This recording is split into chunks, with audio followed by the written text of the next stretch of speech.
Need to replace the chimney on your Pit Boss Austin XL? Today we're swapping the stack, the cap, and the gasket under it for a brand new set.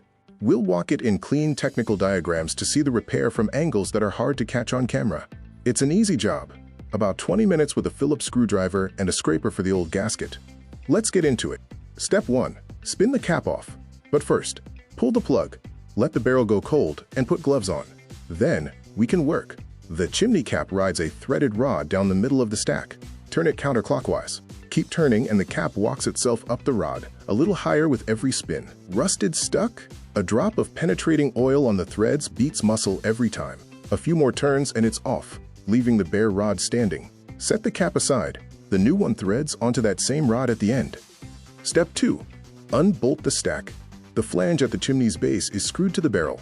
Back the screws out, support the stack with your other hand, and lift it away.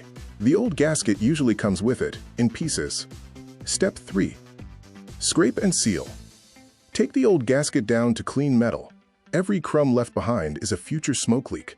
Set the new gasket over the opening.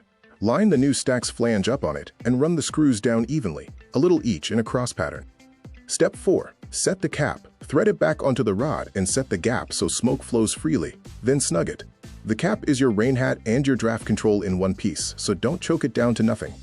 Time to prove it. Run the grill at smoke and look at the chimney base. No smoke should be seeping at the flange.